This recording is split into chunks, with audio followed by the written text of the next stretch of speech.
아멘. 우리 시간에는 금보다 귀한 것이라는 제목으로 같이 우리 은혜 나누기 원합니다. 우리 하루하루 살아갈 때 참 우리에게는 많은 일들이 일어납니다. 뉴스를 들어보아도 이제 일이 없겠다 싶으면 또다시 깜짝 놀랄 만한 이러한 일들이 계속해서 생겨나는데, 그 모든 것들은 결코 그냥 일어나는 일들이, 우리의 삶 속에서 벌어지는 일들은, 성도 여러분, 우리는 그냥 일어나는 일이다라고 이렇게 생각하지 않아야 돼요. 우리는 내 삶 속에서 벌어지는 모든 일들 속에 그게 그냥 우연한 일이라고 할지라도 우리는 그 일들을 통해서 하나님이 나에게 원하시는 것이 무엇일까? 하나님이 나에게 뜻하시는 것이 있을까? 성도 여러분, 우리의 삶에는 다 분명 이유가 있습니다. 하나님은 우리의 삶을 그냥 살게 하지 않기 때문입니다. 우리의 삶에 어떤 삶이든지 간에 이유가 있다라고 하는 사실을 믿고 살아가는 우리 성도님들이 다 되시기를 주님의 이름으로 축원드립니다. 우리 학생들이 공부를 열심히 하게 되어졌거나 아니면 혹은 공부를 하지 아니하고 허송세월을 보냈다라고 한다면은 그 다음에 분명 그 일들, 벌어지는 일들은 이유가 있는 거죠.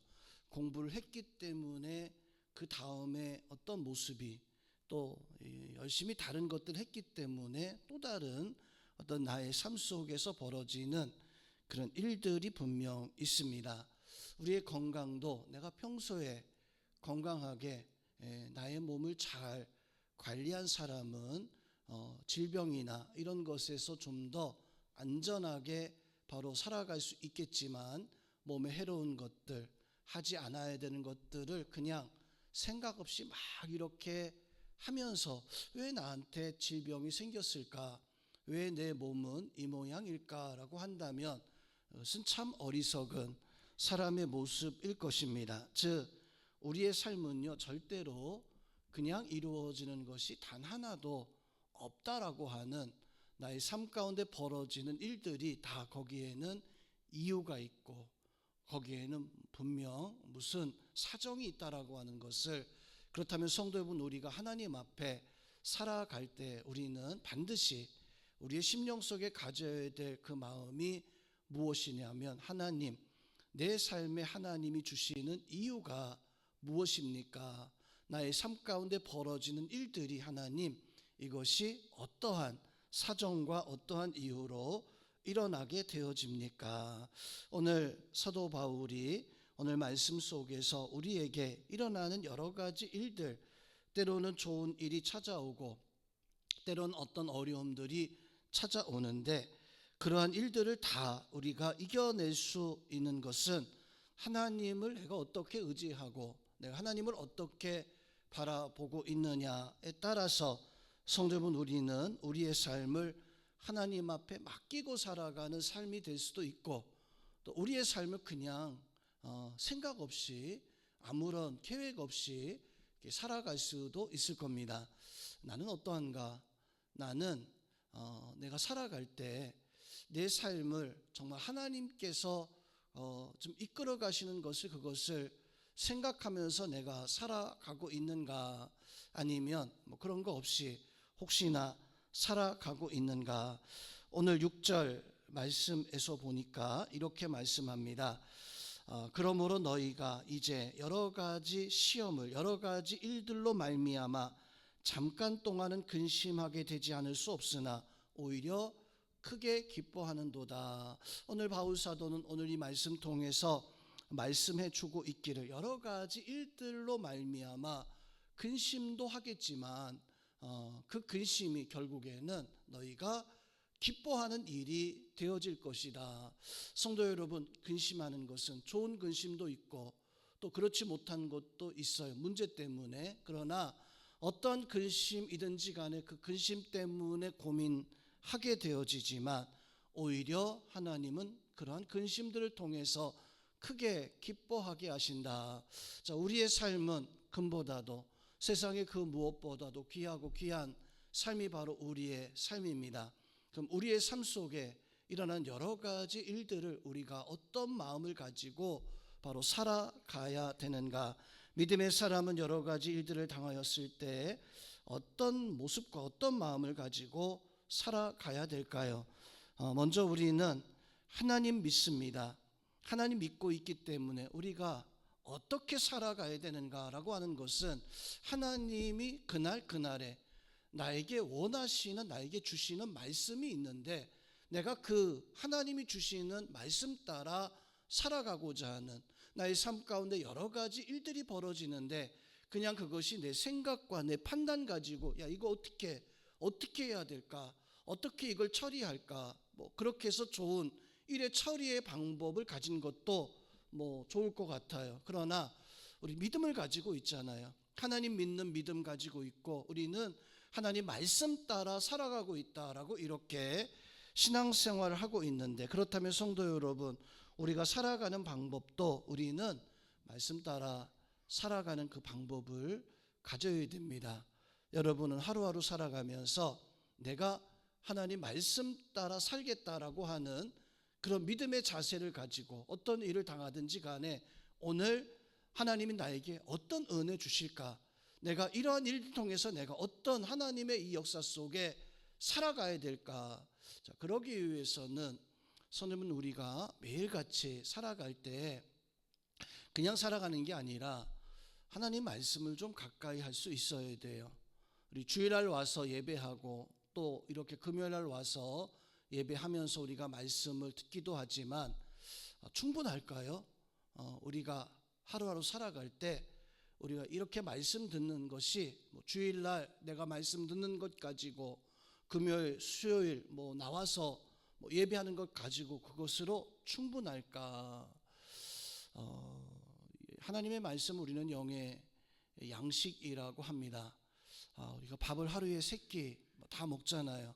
이 영의 양식도 적어도 하루에 한 번 정도씩은 우리가 하나님 말씀을 좀 가까이 할 수 있는, 왜 우리가 큐티하거나 왜 우리가 새벽 기도하거나 왜 우리가 그런 삶을 왜 그걸 강조하고 있습니까? 왜 그러한 일들을 우리가 반드시 해야 되는가 하면 그게 내가 하나님 앞에 내 삶 속에서 벌어지는 일들, 그 어떤 이 역사들, 그것을 내가 해결하기 위해서는 하나님의 말씀을 알아야 되는데 하나님 말씀을 좀 내가 떠올릴 수 있어야 되는데, 그런데 일주일에 주일날 와서 들은 말씀을 가지고서는 오늘처럼 이렇게 금요일날 와서 말씀 듣는 거 가지고서는 글쎄요 충분하지 않을 것 같아요. 부족해도 심히 부족할 것 같아요. 우리는 하나님의 말씀 의심치 아니하고 살아가야 되는데 우리의 삶 가운데 어떤 가시가 돋아나거나 어떤 좋은 일이 일어나서 내가 범사에 감사하려고 하면은 성령이 나의 삶을 돌아보고 이게 왜 이런 어려움이 있을까? 왜 내가 이렇게 하나님 앞에 은혜를 누릴까라고 하는 것을 말씀 속에서 하나님의 신앙 안에서 우리가 답을 찾는 것이 그것이 믿음의 사람입니다. 우리의 삶의 모습이에요.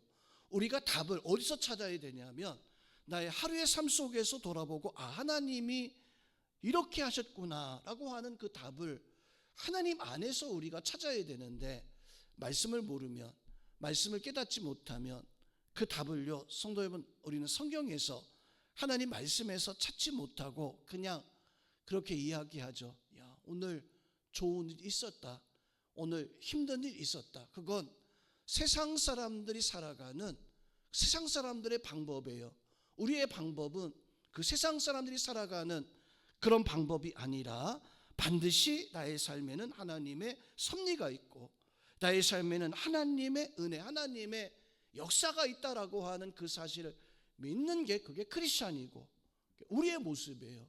오늘 이 자리에 나와 있는 우리 성도님들은 하루하루 살아갈 때 적어도 하루에 한 번, 두 번, 세 번 이상씩 나의 삶 가운데 벌어지는 그 일들로 말미암아 하나님이 나에게 주시는 말씀들이 있었는데 이 말씀들이 나의 삶에 적용되어질 수 있는 그런 은혜들이 우리 성도님들 속에 함께하기를 주님의 이름으로 축원드립니다.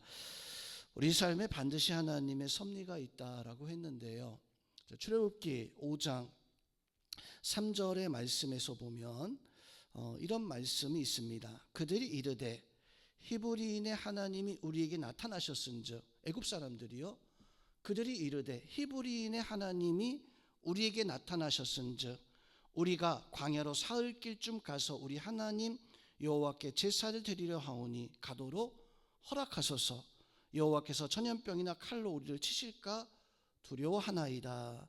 자, 이 말씀은 모세가 바로 왕에게 이스라엘 백성들을 광야로 이제 출애굽하게 해달라고 요청하는 그런 당부, 그런 요청의 말이었었어요. 모세는 이스라엘 백성들이 나가서 하나님 앞에 믿음으로 살지 아니하면 반드시 이 땅에 하나님의 재앙이, 하나님의 진노가 임할 수 있을 것 같으니까 우리가 나가서 하나님 앞에 예배할 수 있도록 그렇게 해달라라고 이렇게 바로 애굽의 바로 왕에게 요청했어요. 아니, 경고였었어요. 우리는 하나님의 뜻대로 살아야 됩니다.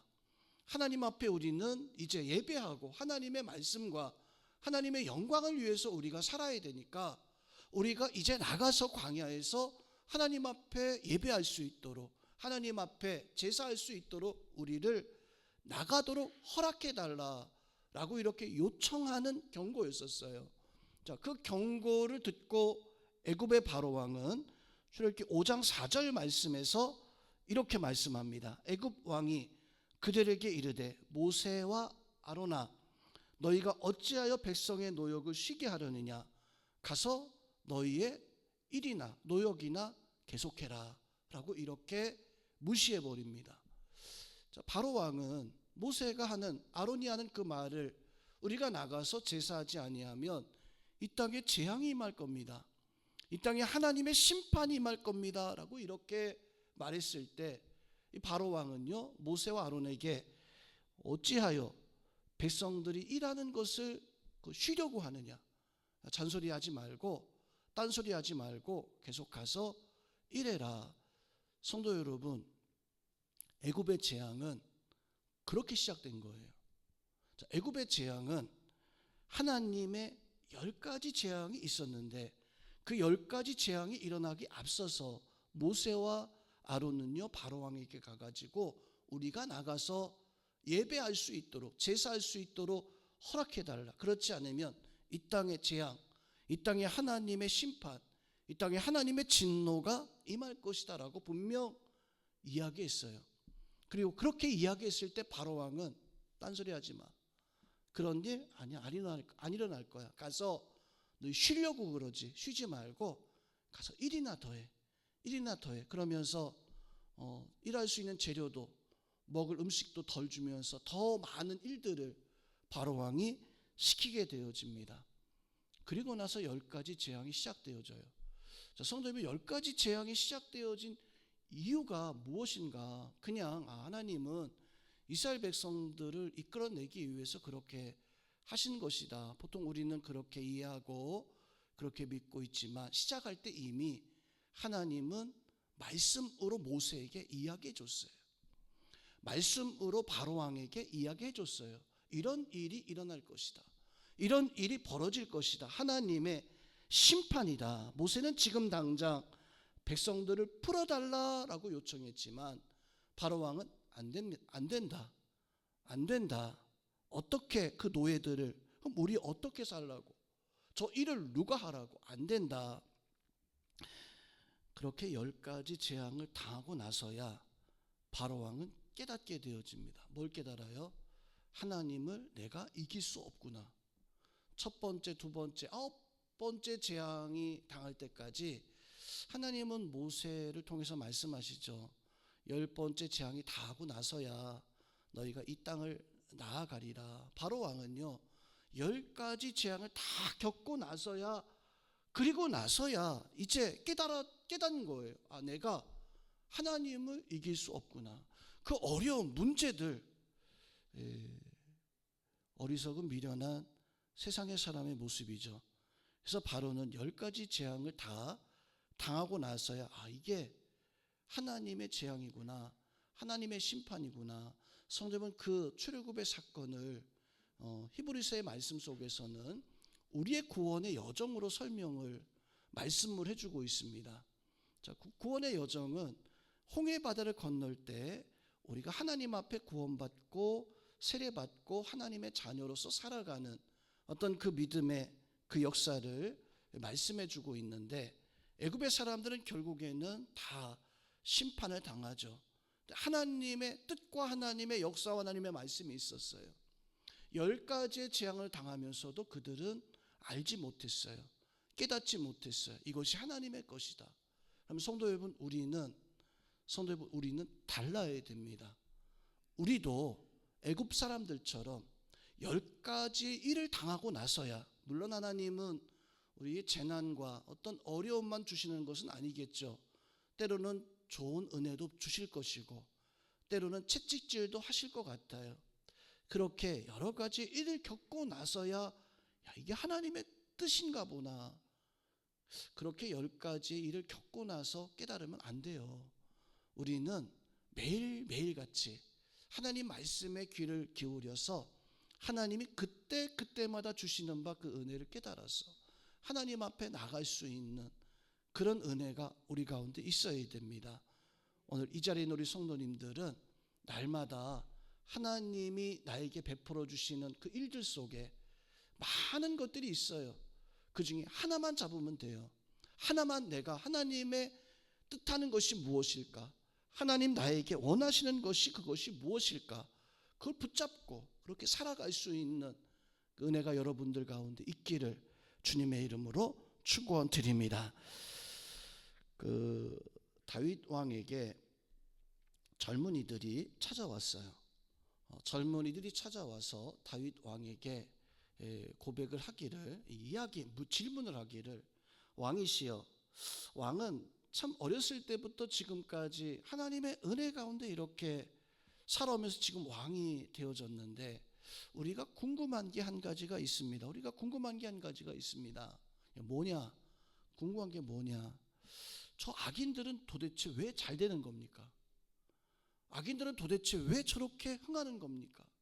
나는 도대체 왕이 이렇게 왕이 되어지고 잘 되는 것은 그건 너무나 당연한 건데, 저 어떻게 악인들은 왜 저렇게 잘 되고 저 흥하는 것은 도대체 이해가 안 갑니다. 젊은이들이 다윗 왕에게 와가지고 다윗 왕에게 질문을 했어요. 그때 다윗 왕은 그 젊은이들에게 바로 이야기를 합니다. 하나님이 우리의 모든 것을 정하셨다. 하나님이 우리의 모든 것을 정하셨는데 그 정하신 대로 우리가 살아가는 것이 하나님의 자녀들이에요. 그러면 그 악인들은 뭘까요? 보통 그 악인들을 향하여서, 세상에 심판받는 사람들을 향하여서 하나님은 아무런 상관하지 않는다. 그래서 그것을 하나님의 유기라고 합니다. 하나님의 유기, 뭐냐면 이미 저 악인들은요 심판받은 거예요. 잘 되든 못 되든 땅에서 어떤 모습을 가지고 있든지 간에 하나님은 이미 그들을 신경 쓰지 않아요. 돈 많이 신경 쓰지 않아요. 병이 들어 신경 쓰지 않아요. 왜냐하면 하나님은 죄인들 이미 심판하셨기 때문에 잘 되든 못 되든 땅에서 뭘 하든 하나님은 그냥 그들을 신경 쓰지 않아요. 하나님이 신경 쓰는 사람들은 누굴까요? 우리예요. 믿으시기를, 깨닫기를 주님의 이름으로 축원드립니다. 그 젊은이들이 왕에게 와가지고 질문했던 것은 하나님이 그들을 신경 쓰기 때문에 그래요. 하나님이 우리를 신경 쓰고 있기 때문에. 그래서 혹시나 우리가 넘어지고 어려웠을 때 하나님은 일어나기를, 하나님은 다시 일어나서 하나님의 은혜 가운데 서기를 하나님은 우리를 향해서 신경 쓰고 있어요. 우리가 잘되고 흥할 때 하나님은 여전히 우리를 바라보시면서 지켜보고 있어요. 왜냐하면 우리는 하나님 앞에 구원받은 세상에 가장 귀한 것이 어떤 금이다, 세상의 보화다라고 말하지만 세상의 금보다도 귀한 것이 바로 우리잖아요. 왜요? 하나님은 우리를 유기하신 그런 존재가 아니라 하나님은 우리를 붙잡고 계시고 인도하고 계시고 하나님은 우리와 함께하길 원하시는 하나님이십니다.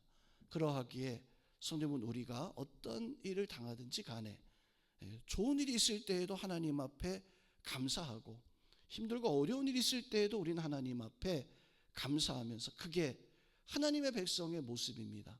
또 하나님이 오늘 나에게 어떤 은혜를 주실까 말씀 통해서 하나님이 주시는 바 은혜를 날마다 볼 수 있는 그런 은혜들이 우리 성도님들 속에 함께하기를 주님의 이름으로 축원드립니다.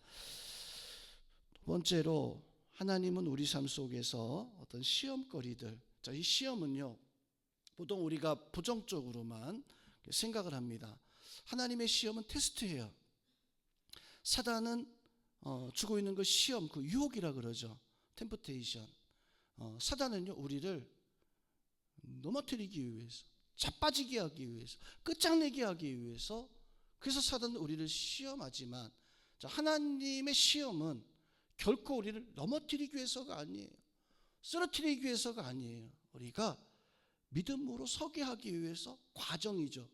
테스트하시는 과정 속에 하나님께서 우리를 시험하는 것인데, 아담과 하와가 뱀의 사단의 유혹을 받았어요.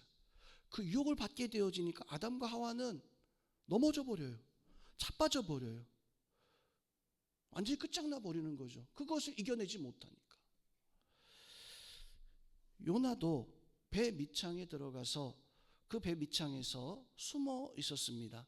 하나님은 일종의 요나를 테스트한 거예요. 그런데 요나서 1장 말씀에서 보면 하나님의 말씀이 요나에게 임하셔 이르시되 라고 이렇게 말씀을 해주고 있습니다. 요나에게 너 저 니느웨 성에 가서 내가 너에게 전하는 그 말씀을 전해라 라고 이렇게 하나님은 요나에게 사명을 주었어요. 그때 요나는 마음에 어떤 걱정과 염려가 하나님의 일종의 테스트였습니다. 그래서 이 요나는 그 테스트에서 그만 잘 이겨내고 니느웨로 갔어야 되는데 그만 두려워서 하나님이 주신 말씀을 붙잡고 그 말씀대로 살아가야 되는, 그게 테스트잖아요. 하나님 말씀대로 살아가는 게 테스트예요. 그 말씀대로 살아가야 되는데 요나는 그 말씀을 듣고 그만 그 말씀대로 살지 못하고 말씀을 내버려 두고 그 다시스로 가는 배 그 밑창에 들어가서 거기 숨어버린 거예요. 하나님이 어떻게 하십니까? 그냥 놔두지 않아요. 그게 유혹이었다면 그냥 다시로 가서 그냥 끝장나게 했겠죠. 근데 하나님은 이 요나를 그냥 다시 끄집어내십니다. 물고기 뱃속에 들어가서 회개하게 하시고 요나서 3장의 말씀에서 보면 두 번째 요나에게 임하여 이르시되 너는 저 큰 성읍 니느웨에 가서 내가 너에게 전하는 그 말씀을 전해. 1장 1절하고 3장 1절하고 똑같은 말씀을 주고 있어요. 왜냐하면 테스트였기 때문에. 그 테스트에서 요나는 처음에는 넘어졌지만 그 테스트에서 이제 깨닫고 다시 이제 말씀으로 서게 되어집니다. 성도님은 우리도 마찬가지입니다. 하나님은 우리를 세우시기 원하셔서 우리를 더 하나님의 은혜 가운데 행하게 하기 위해서 하나님은 우리를 붙들어 주시는 그 하나님이십니다. 시편의 말씀에서 보면 사람이 하나님을 피할 수 있을까? 하나님의 그 시험을 그것을 그냥 어떻게 뭐 좀 할 수 있을까? 사람은 하나님을 피할 수 없죠. 그래서 시편 139편 8절부터 12절 말씀에서 보면 하나님을 피하려고 하는 그 인간의 그 어리석은 모습에 대해서 말씀을 하는데 그 말씀 가운데 이런 구절이 있어요. 내가 하늘에 올라갈지라도 내가 수월에 내 자리를 펼지라도 바다 끝에 가서 거주할지라도 흑암이 나를 덮고 빛은 밤이 되리라 할지라도 라고 이렇게 말씀해 주고, 하늘을 가도 또 저 지옥 수월에 간다 할지라도 또 바다 끝에 저 끝에 가서 거주한다 할지라도 흑암이 그 빛으로 이렇게 바뀌고 뭐 이렇게 되어지는 그런 상황 속에서도 거기서도 피할 수 없다. 하나님을 너희가 절대로 피할 수가 없다. 하나님의 우리는 섭리 속에 있는 거예요. 그게 우리예요. 그게 우리예요. 그러하게 성도 여러분, 우리는 하나님이 나에게 원하시는 것을 알고 우리는 하나님 앞에 순종하면서 살아가야 됩니다. 이스라엘 백성들이 출애굽에서 광야로 나가서 광야에서 하나님을 피하지 못하는데, 하나님의 은혜 속에 있는데, 그럼 순종해야 되는데 하나님의 순종하지 못했을 때 이 백성들이 어떻게 되어졌을까? 레위기서의 말씀에서 보면 이 백성들이 하나님 앞에 순종하지 않았을 때 이 백성들에 대해서 하나님이 말씀하시는 것이 있어요. 레위기서 26장 14절부터 18절 말씀에서 보면 내가 이같이 너희에게 행하리니 곧 내가 너희에게 놀라운 재앙을 내려서 폐병과 열병으로 눈이 어둡고 생명이 쇠약하게 할 것이요 너희가 파종한 것은 헛되리니 너희 대적이 그것을 먹을 것이며 내가 너희를 치리니 너희가 너희 대적에게 패할 것이요 너희를 미워하는 자가 너희를 다스릴 것이며 너희를 쫓는 자가 없도록 도망하리라. 또 만일 너희가 그렇게까지 되어도 내게 청종하지 아니하면 너희의 죄로 말미암아 내가 너희를 7배나 더 징벌하리라. 자, 레위기서의 이 말씀은 정말 깜짝 놀랄 만한 말씀이에요. 하나님이 순종하지 않는, 하나님 말씀에 순종하지 않고 도망치는 그런 사람들 향해서 하나님은 진노, 심판에 대해서 말씀하기를 내가 너희를 폐병, 열병으로 내가 너희가 어디를 가든지 간에 너희 파종한 것은 대적들이 와가지고 다 쓸어갈 것이고 너희가 하나님 앞에 서지 아니면 내가 너희를 치리라. 이 레위기서의 말씀이 사사기서의 말씀에 그대로 일어나잖아요. 사사기서의 백성들이 어떤 일이 벌어집니까? 하나님 앞에 이 백성들이 불순종해요. 하나님을 섬기는 것이 아니라 우상을 숭배하고 우상을 섬기고 했을 때 씨앗을 뿌려서 추수할 때가 되어지면 미디안이, 블레셋이, 아말렉이 올라와 가지고 그것을 다 빼앗아가고 포로 삼고 이 백성들이 사사기서의 말씀에서 보면 참 비참하게 넘어지는, 왜 그래요? 왜 그 백성들이 그렇게 사사기서의 말씀에서 그렇게 비참하게 넘어지고 학대를 당하고 멸시를 당하고 어려움을 당하고, 다른 게 아니에요. 하나님 말씀을 들었는데 그 말씀을 듣고 그 말씀대로 살아가야 되는데 그 말씀대로 살아가지 못하고 불순종했을 때 하나님은 여지없이 레위기서의 말씀처럼 그 백성들을 진노하시고 심판하셨어요. 너무 좀 두려운 말씀인데, 그런데 신명기 28장을 보면은 또 반대의 이야기가 나와요. 순종할 때, 하나님 앞에 너희가 순종할 때 하나님께서 순종하실 때 복을 주신다라고 하는 말씀으로 또한 이 백성들에게 말씀을 해주고 있는 것을 볼 수가 있습니다. 성도 여러분, 우리는 어떻게 살아가야 되는가, 어떤 모습을 가지고 살아가야 되는가, 우리는 하나님 말씀 따라 살아간, 그게 크리스찬이고 그게 성도예요. 우리는 무엇으로 살아가야 됩니까? 어떤 것으로 살아가야 됩니까? 우리는 하나님의 말씀으로 살아갈 수 있는, 그래서 말씀에 순종하고 그것이 복받을 수 있는 그러한 것이다라고 하는 것을 말씀해 주고 있습니다. 그래서 마지막으로 오늘 말씀에서 보니까 7절, 오늘 말씀에서 보면 너희 믿음의 확실함은 불로 연단하여도 없어질 금보다 더 귀하여 예수 그리스도께서 나타나실 때 칭찬과 영광과 존귀를 얻게 할 것이다 라고 이렇게 말씀을 해주고 있습니다. 불로 연단해서 얻게 되어지는 금보다도 너희 믿음은 더 값진 것이다.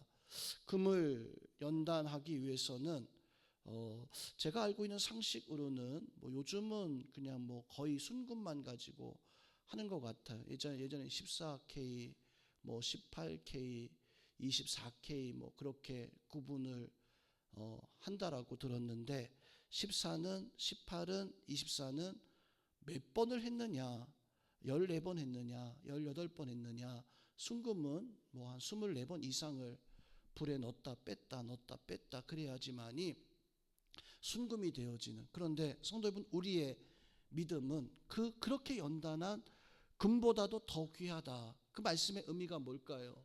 그 말씀의 의미는 우리의 삶 가운데 많은, 때로는 감사할 일, 때로는 하나님 앞에 영광 돌릴 수 있는 그러한 일, 때로는 하나님 앞에 어떤 어려움과 환난들, 이러한 것들 통해서 우리의 삶이 조금씩 성화되어져 가는, 하나님 앞에 가까이 나아갈 수 있는 그런 은혜가 우리 가운데, 그것이 우리의 믿음 되어져야 돼요. 그래서 내가 하나님 앞에 단번에 나는 금보다도 더 귀한 믿음이 되어질 수 있는가? 성도 여러분, 우리의 신앙은 단번이 아니라 우리의 신앙은 여러 차례의 연단과 여러 차례 하나님이 주시는 은혜도 누리고 감사함도 누리고 기쁨도 누리고 하나님 앞에 정말로 너무 좋아서 기뻐해서 감격할 수 있는 그런 순간도 또한 있어야 되고, 때로는 어려움도 있고 때로는 문제도 있지만 이런 것을 통해서 우리는 우리의 신앙이 점점 금이 되어져 가는 거예요. 아니, 금보다 더 귀한 믿음으로 서 나가는 거예요. 우리 성도님들은 오늘 사도 바울이 말씀해 주고 있는 것처럼 금보다 더 귀한 믿음 되기 위해서 내가 어떻게 해야 될까? 오늘 금은 그것을 연단해서 그 금이 되어지는 것처럼 성도 여러분, 우리도 말씀으로 하나님의 말씀에 순종하는 모습을 통해서 내가 연단되어지고 내가 하나님 앞에 세워져서 하나님 앞에 설 수 있는 그런 은혜가 있어야 됩니다. 그 은혜가 여러분들에게 있기를 주님의 이름으로 축원드립니다. 예수님 3년 동안 베드로가 따라다녔는데 마지막 결과가 뭐였어요? 3년 동안 그렇게 베드로가 예수님 십자가에서 못 박혀 죽으신 그날까지 그렇게 쫓아다녔는데 마지막 결과가 뭐였어요? 야, 나는 모르겠다. 고기 잡이하러 가자. 고기 잡으러 가자. 난 고기 잡으러 가겠노라. 그렇게 3년 동안 따라다니는 베드로의 마지막 결과는 아니, 모르겠다. 나는 그냥 옛날처럼 고기 잡으러 가야 되겠다. 그 고기 잡는 그 자리에까지 와가지고 예수님은 한 번 더 연단하셔요. 요한아 시몬아, 내가 나를 사랑하느냐? 한 번 더 연단하셔요. 그리고 나서야 베드로가 내가 주님을 사랑하나이다, 주님의 뜻대로 살아가기 시작하는 이런 모습을 가질 수 있게 되어진 것입니다. 성도 여러분, 우리의 신앙이 단번에 되어진다면 우리는 벌써 훌륭한, 금보다 귀한 훌륭한 신앙을 가질 수 있었을 거예요. 그렇지만 우리의 신앙은 여러 가지 어떤 과정과 훈련과 연습과 수고와 노력을 통해서 하나님이 주시는 은혜가 쌓여서 내가 이겨내는 신앙의 어떤 역사들이, 그것이 쌓여서 하나님 앞에 금과 같은 믿음의 역사를 가질 수 있다는 것을 깨달아서 여러분이 신앙의 삶 속에 하나님 말씀 가지고 반드시 승리하는 그런 믿음의 삶을 살아갈 수 있는 우리 모든 성도님들 되시기를 주님의 이름으로 축원드립니다. 할렐루야.